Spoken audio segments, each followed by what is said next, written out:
Hello friends, welcome to Urban Exim Chamber of Commerce and Industries. Urban Exim Chamber of Commerce and Industries पे आप सभी का हृदय से स्वागत है। और आज के सेशन में हम समझेंगे व्हाट इज इनकोटर्म्स। ठीक है, और एफओबी और सीआईएफ के बारे में समझेंगे कि एक्सपोर्टर की रिस्पॉन्सिबिलिटीज एफओबी के केस में कहां तक होती है और सीआईएफ के केस में कहां तक होती है। ठीक है, तो सेशन को स्टार्ट करते हैं। सबसे पहले ये समझ लेते हैं कि इनकोटर्म्स क्या होती है। इंटरनेशनल कमर्शियल टर्म्स इनको बोलते हैं, इनकोटर्म्स को इंटरनेशनल कमर्शियल टर्म्स, जो कि डिफाइन की जाती है इंटरनेशनल चेंबर ऑफ कॉमर्स, जो कि वर्ल्ड वाइड होता है। तो इंडिया में जितना भी इंपोर्ट एक्सपोर्ट होता है वो चेंबर ऑफ कॉमर्स के रूल्स के रेगुलेशन के अकॉर्डिंग सीआईएफ टर्म और पेमेंट टर्म्स बनाई जाती है, ताकि इंपोर्टर और एक्सपोर्टर के बीच में कोई कॉन्फ्लिक्ट ना हो, कोई डिस्प्यूट ना हो, और पेमेंट के लिए जो रूल्स बनाए गए उसके according payment automatically bank rule follow करके प्रोसेस कर सके। ठीक है, तो ये हो गई आपकी इंटरनेशनल कमर्शियल टर्म्स। ठीक है, तो ये आपकी अपडेट भी होती रहती है। ठीक है, तो यहाँ पे इनको टर्म्स का मतलब क्या हुआ कि इंपोर्टर और एक्सपोर्टर के बीच में जो गुड्स का मूवमेंट होगा उसको डिवाइड करना। ठीक है, फॉर एग्जाम्पल अगर आप इस यहाँ पे स्क्रीन पे देख रहे हो तो यहाँ पे एक सेलर का साइन बना हुआ है। ये सेलर है, ये एक्सपोर्टर है, और ये यहाँ पे इंपोर्टर है। ठीक है, और इन दोनों के बीच में जो डिस्टेंस हमें तय करनी वो ये है। तो इस डिस्टेंस को डिवाइड किया जाता है कि जो गुड्स आपका फैक्ट्री से निकलेगा, ठीक है, और कस्टम क्लियरेंस होगी। ठीक है, और फाइनली आपका लास्ट डेस्टिनेशन पे पहुंचेगा। तो यहाँ पे ये तब पहुंचने तक किसकी रिस्पॉन्सिबिलिटी कहां तक होती है, ये इनकोटर्म्स के बेसिस पे डिवाइड की जाती है। ठीक है, तो फर्स्ट हम देख लेते हैं एफओबी। ठीक है, एफओबी में क्या होगा। ठीक है, एफओबी में आप जो एक्सपोर्टर है, जो सेलर है, उसकी रिस्पॉन्सिबिलिटी है कार्गो को पोर्ट ऑफ लोडिंग तक पहुंचाने की। ठीक है, सी पोर्ट है, एयरपोर्ट है। ठीक है, तो यहां तक पहुंचाने की जो रिस्पॉन्सिबिलिटी है वो किसकी है, सेलर की है। ठीक है, तो ये सेलर यहाँ पे रिस्पॉन्सिबिलिटी अपनी पूरी करता है।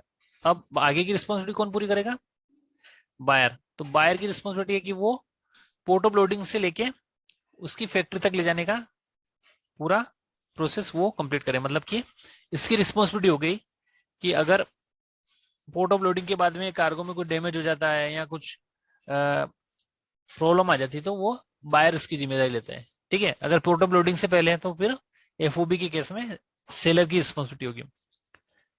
ठीक है, तो यहाँ पे होगा क्या, एफओबी के केस में जब सेलर अपनी कमर्शियल इनवॉइस बनाएगा तो वो क्या करेगा, अपने पोर्ट ऑफ लोडिंग तक के जितने भी एक्सपेंसेस बने वो उसमें ऐड कर देगा।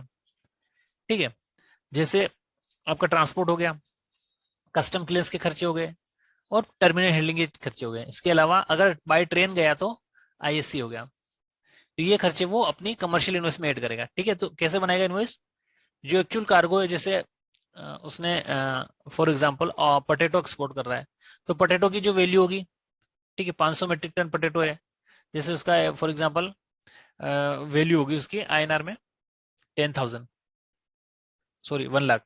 ठीक है, तो 1 लाख हो गई। उसके बाद ट्रांसपोर्टेशन उसमें जोड़ेगा, और कस्टम क्लियरेंस के खर्चे जोड़ेगा, और इनलैंड होले जो टीएससी जोड़ेगा। ये जोड़ने के बाद जो उसकी जो टोटल वैल्यू बनेगी वो कमर्शियल इनवॉइस बना के वो किसको दे देगा, वो दे देगा इंपोर्टर को।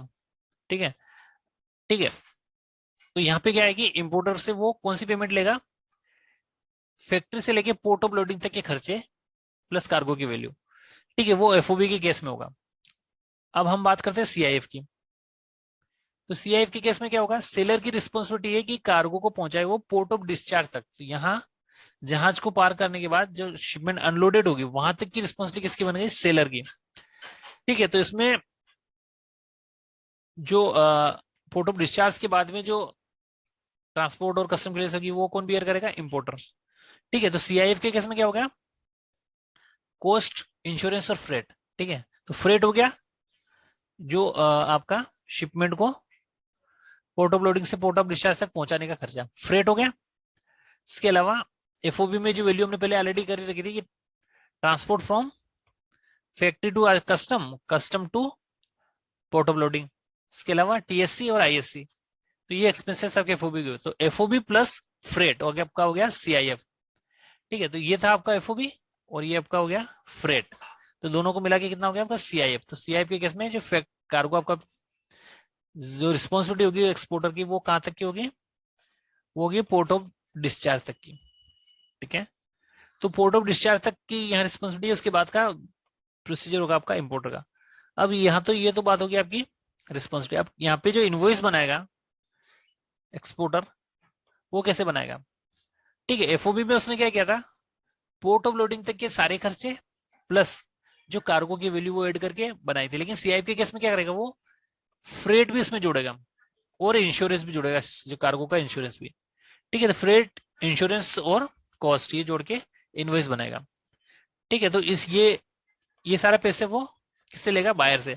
तो इनवॉइस बना के भेज देगा और उसकी वजह से उसको पेमेंट आ जाएगी। ठीक है, तो यहाँ पे सीआईएफ के केस में क्या हुआ, जो एक्सपोर्ट की जो टर्म्स है वो एफओबी के केस में पोर्ट ऑफ लोडिंग तक की होती है और सीआईएफ के केस में पोर्ट ऑफ डिस्चार्ज तक की होती है। सो गाइस, इस सेशन के थ्रू हमने ये समझने की कोशिश की कि what is the importance of the Incoterms. ठीक है, तो इंपॉर्टेंस क्या है इसका, इनकोटर्म्स का?